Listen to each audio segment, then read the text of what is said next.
नमस्कार दोस्तों, मैं हूं दिनेश के वोरा। स्वागत है आपका न्यूज टाइम और एसटीएस न्यूज के इस कार्यक्रम के अंदर।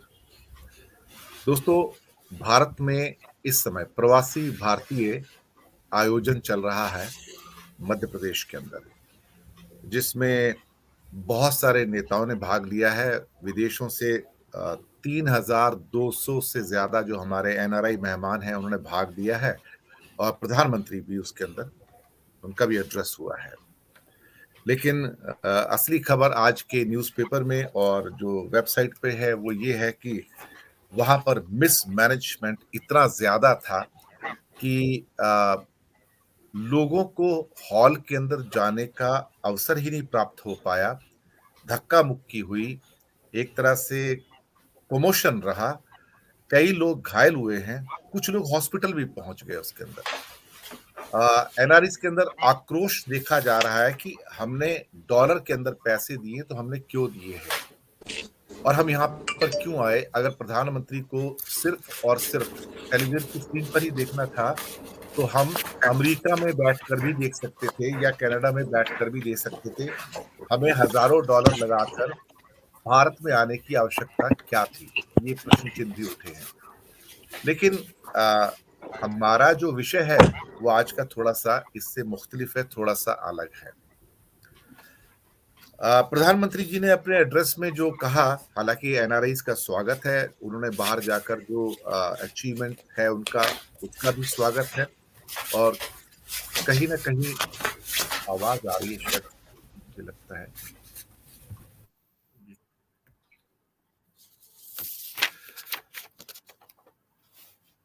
तो एनआरआईज का जो अचीवमेंट है विदेशों में वो भी काबिले तारीफ है, इसमें कोई भी शक वाली बात नहीं है। भारत के कई बेहतरीन चेहरे आपको नजर आते हैं। सुंदर पिचाई हैं, सत्या नडेला जो माइक्रोसॉफ्ट के अंदर हैं। लेकिन इसके अलावा और भी करीब करीब जो करोड़ों, अब तो कहूंगा लाखों में नहीं है, जो जिसे इंडियन डायस्पोरा कहते हैं, जिन्होंने बाहर जाकर अपना स्थान बनाया है, अलग अलग पदों पर जाकर भारत का गौरव बढ़ाया है, वो भारत से ही पढ़कर, शिक्षा प्राप्त करके, उच्च शिक्षा प्राप्त करके विदेशों में गए और भारत का मान सम्मान बढ़ाया। बहुत बड़ी संख्या में खास तौर से दक्षिण भारत से जिसमें लोग आते हैं, विशेष रूप से तमिलनाडु से, आंध्र प्रदेश से, कर्नाटका से और केरल से भी, जो टेक्नोलॉजी एक्सपर्ट्स हैं, जिन्होंने कंप्यूटर्स के अंदर एजुकेशन प्राप्त की। उसके लिए धन्यवाद करना होगा राजीव गांधी का, जो भारत में कंप्यूटर का रेवोल्यूशन लेके आए और तुरंत ये भी देखा कि भारत के अंदर जो इंजीनियरिंग संस्थान है इंक्लूडिंग आईआईटी, वो कंप्यूटर के बड़े स्केल पर कोर्सेज आयोजित करें, ताकि लोगों को विश्व में जो कंप्यूटर टेक्नोलॉजी में तरक्कियां हो रही हैं उसका उनको फायदा मिले। और आज आपके सामने सुंदर पिचई या सत्या नडेला जो हैं, वो उसी रेवोल्यूशन की पहचान है, जिसके अंतर्गत वो अमेरिका पहुंचते हैं आईआईटी करके, और बहुत सस्ते में, उन दिनों ज्यादा फीस नहीं होती थी, 10-15 हजार के अंदर चारों सालों की फीस देके 20 हजार में वो चले जाया करते थे। लेकिन क्रेडिट राजीव गांधी को भी जाता है, जो भारत के अंदर जिनकी दूरंदेशी थी और वो वहां पर लेकर आते हैं कंप्यूटर का पूरी क्रांति। इसका विरोध करने वाले जो प्रमुख जो दो दल थे, मैं आपको बता दूं, जब कंप्यूटर इंडिया में आया था तो एक तो कम्युनिस्ट पार्टी बहुत प्रमुख थी उसके अंदर, सीपीएम वगैरह, और दूसरे जो सबसे जो प्रमुख होते थे उसके अंदर, वो भारतीय जनता पार्टी, जिन्होंने भरपूर कंप्यूटर्स का विरोध किया था उस जमाने के अंदर। आ, इसके साथ ये भी जोड़ना हम चाहेंगे कि ये सब इसलिए संभव हो पाया कि आईआईटी और आईएम वगैरह करके और बाकी टेक्नोलॉजिकल जो उपलब्धियां हासिल करके विदेशों में लोग गए हैं, तो उसका एक सारा क्रेडिट इसलिए भी जाता है पंडित नेहरू जी को कि भारत में उच्च शिक्षा के जो संस्थान उन्होंने खोले, लेट 50s के अंदर और मिड 50s के अंदर ही आईआईटी आने शुरू हो गए थे। 1960 में बॉम्बे आईआईटी आ गया था, 1955-56 में खड़गपुर का आईआईटी आ गया था। तो उस शिक्षा के रेवोल्यूशन की बदौलत फिर जो भारतीय यहाँ से पढ़कर बाहर गए हैं, उन्होंने नाम ऊंचा किया है, इसमें कोई शक वाली बात नहीं है। लेकिन ये सारे जो जनरेशन्स बाहर जाके जिन्होंने भारत का नाम प्रवासी भारतीय के रूप में ऊंचा किया है, अब उसके अंदर राजनीति इस कदर अंदर आ चुकी है कि कभी-कभी देखकर लगता है कि जिनको हमें क्रेडिट देना चाहिए, हम उन्हें क्रेडिट ही नहीं देते हैं। जिनकी वजह से भारत में बड़े-बड़े कंप्यूटर कोर्सेज़ आते हैं आईआईटीज़ के अंदर, जिसकी वजह से सत्या नडेला और सुंदर पिचाई पैदा होते हैं, जिसकी वजह से बड़े-बड़े डॉक्टर्स और मेडिकल एक्सपर्ट्स और बाकी लोग अमेरिका में पैदा होते हैं, नोबेल प्राइज़ भी लेते हैं।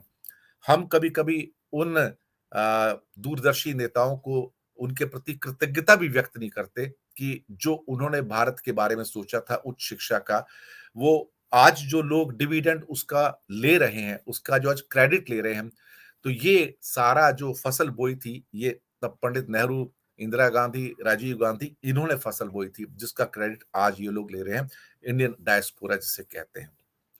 सबसे पहले मैं इसी विषय के ऊपर क्योंकि मुझे लगता है नेहा शायद इस टाइम उपलब्ध नहीं है, उनका कैमरा भी शायद ऑफ है, शायद कुछ टेक्निकल दिक्कत हो सकती है। नेहा जी आप अवेलेबल हैं? जी, धन्यवाद आपका। आपने मेरी बात सुन ली जो मैंने कही है पृष्ठभूमि जो दी है। प्रवासी भारतीयों को तारीफ तो बहुत मिलती है, लेकिन कभी-कभी ऐसा लगता है कि प्रवासी भारतीय जब भारत में आते हैं तो वो भी राजनीति से ग्रस्त हो जाते हैं और जहाँ उनको कभी-कभार उनको क्रेडिट भी देना चाहिए, बहुत एड्रेसेस करते हैं वो यहाँ आकर, वो कभी भी मिलता नज़र नहीं आता है कि वो भारतीय नेता जिन्होंने ये सारी पृष्ठभूमि बनाई है, उनको कभी भी क्रेडिट मैंने नहीं देखा किसी को भी देते हुए। आप तो एनआरआई से डायरेक्ट क्या कहते हैं कि बिल्कुल डील करती हैं। लेकिन मैं बाकी अपने मेहमानों को भी तारीफ़ कराता हूँ कि नेहा जी तो असिस्टेंट एडिटर हैं जस्ट टीवी में, जो कि बेसिकली अमेरिका, कनाडा और बाकी कुछ और देशों को कैटर करती हैं। सीनियर विश्लेषक प्रशांत गढ़वी जी, आपका भी स्वागत है। बहुत सीनियर हमारे मित्र हैं जो कि पत्रकार गौतम नाहरी जी, आपका भी स्वागत है। और सीनियर पत्रकार श्री धर्मप्रकाश गुप्ता जी हिमाचल से जुड़ रहे हैं, वो भी हमारे साथ, स्वागत है आपका। नेहा जी, पहला कमेंट आपसे लेना चाहूँगा, ये क्या आपको महसूस होता है इस परिदृश्य को देखकर? जी, सबसे पहले तो सभी को बहुत-बहुत प्रणाम और प्रवासी भारतीयों का सम्मेलन हो रहा है, एक अरसे के बाद हो रहा है, कोविड की वजह से रेगुलर नहीं हो पाया, इस बार हो रहा है। लेकिन जो बात आपने छेड़ी है कि क्रेडिट क्यों नहीं दिया जा रहा है, तो क्रेडिट देने से लोग अब डरने लगे हैं, चाहे वो एनआरआईज़ ही क्यों ना हो, प्रवासी भारतीय ही क्यों ना। हालाँकि आलोचक बहुत हैं, प्रधानमंत्री नरेंद्र मोदी के विदेशों में भी रहने वाले काफ़ी आलोचक हैं।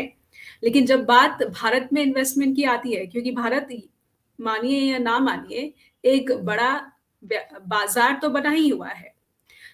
जनसंख्या की दृष्टि से देखिए बाज़ार सबसे बड़ा दुनिया का भारत है। ऐसे में जो भी बिज़नेसमैन हैं, जो चाहते हैं कि उनका बिज़नेस फ्लरिश हो ग्रो करे समय के साथ अ, आईटी में हो या फिर दूसरे सेक्टर्स में हो, मैन्युफैक्चरिंग में हो, तो वो चाहते हैं कि बिना किसी बाधा के ईज़ ऑफ डूइंग बिज़नेस जिसका नारा प्रधानमंत्री नरेंद्र मोदी ने दिया तो था, लेकिन ईज़ ऑफ डूइंग बिज़नेस का माहौल कितना भारत में बना रहा है या बनेगा, ये तो हम जगज़ाहिर देख ही रहे हैं। भारत ही नहीं बल्कि बाहर भी जो लोग रहते हैं दबी ज़ुबान में ही सही क्योंकि आलोचना बर्दाश्त नहीं करती है। जो देश की सरकार है, केंद्र की सरकार, वो बिल्कुल भी आलोचना बर्दाश्त नहीं करती बल्कि एक ट्रोलर आर्मी है, जो कि ट्विटर हो चाहे दूसरी भी सोशल वेबसाइट्स हो, वहाँ पे इतनी ज़्यादा ट्रोलिंग हो जाती है कि और जो बिज़नेसमैन है वो नहीं चाहता कि बिज़नेस के बीच में ये सब बाधाएँ जो हैं, उसे उसका सामना करना पड़े। तो आप जिस आईआईटी और सुंदर पिचाई और सत्या नडेला की बात कर रहे थे अ, पहले के नेता ऐसे नहीं होते थे कि अगर अ, आप तारीफ नहीं भी कर रहे हैं तो चलेगा, आपका स्वागत है, देश में आइए, पधारिए और जो इन्वेस्टमेंट आप ला रहे हैं यहाँ पर, उसका सदुपयोग होगा, आपको वैसा माहौल दिया जाएगा कि आप बिज़नेस यहाँ पर फ्लरिश कीजिए। अपना कुछ ऐसी बातें जो आप चाहते हैं कि सरकार से मदद मिले, उसमें भी बिना शोर, हंगामा किए, वो सब मुहैया कराई जाती थी। इसका क्रेडिट लेने की कोई होड़ नहीं थी। तो मैं कहूँगी कि यही वजह है कि जो बिज़नेसमैन हैं आराम से आते थे बिना ज़्यादा मुखर होते हुए भी अ, अपना काम आसानी से यहाँ कर सकते थे। लेकिन जो क्रेडिट की बात आप कर रहे हैं अब नहीं मिलेगा, राजीव गांधी को नहीं मिलेगा, कांग्रेस के किसी भी जो बड़े नेता रहे हैं, चाहे पंडित नेहरू हो, चाहे इंदिरा गांधी हो, राजीव गांधी हो, इन्होंने ही एक शिक्षित भारत का सपना देखा था। और आज जो भारत की शिक्षा प्रणाली है, ऐसा तो है नहीं कि बीजेपी या आरएसएस ने शिक्षा प्रणाली विकसित की है। इसी शिक्षा प्रणाली का ये फ़ायदा पहुँचा है कि विदेशों में भारतीय शिक्षा का बोलबाला रहा है।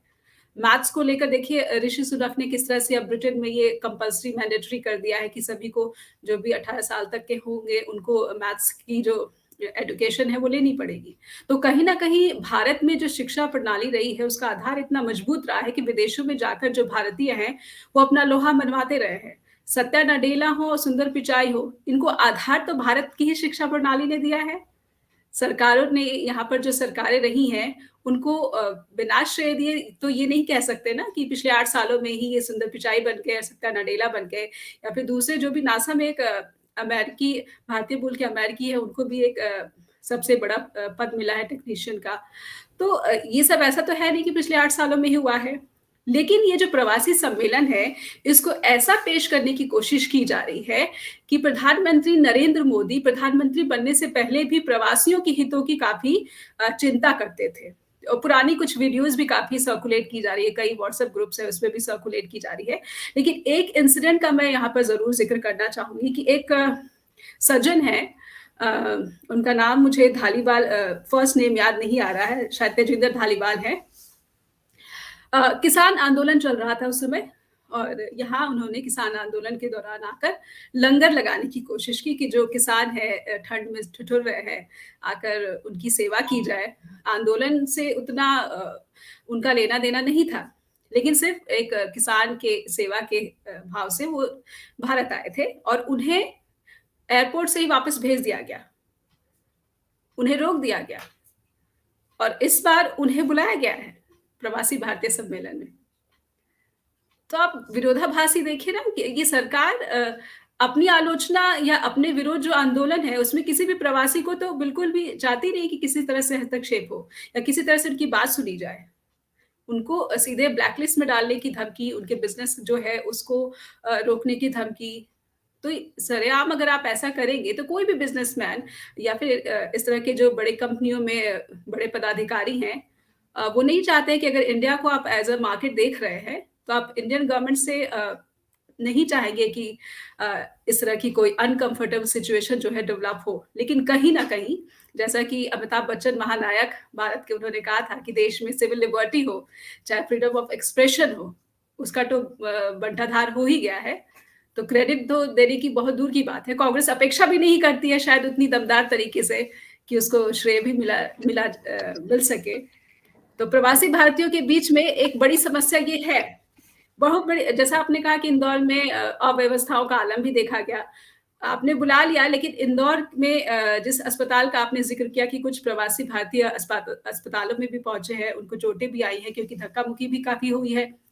उन्हीं अस्पतालों का अच्छा हुआ, मैं तो ये जब खबरें आ रही थी तो मुझे लगा कि चलिए इसी बहाने प्रवासी भारतीय मध्य प्रदेश के अस्पतालों का भी हाल देख लेंगे कि वहाँ किस तरह से एम्बुलेंस तक की जो सुविधा है वो नज़र नहीं आती है। बहुत ही बुरा, मुझे तो लगता है देश में सबसे ज़्यादा अगर बदहाल सरकारी अस्पताल हैं, तो वो मध्य प्रदेश के ही हैं।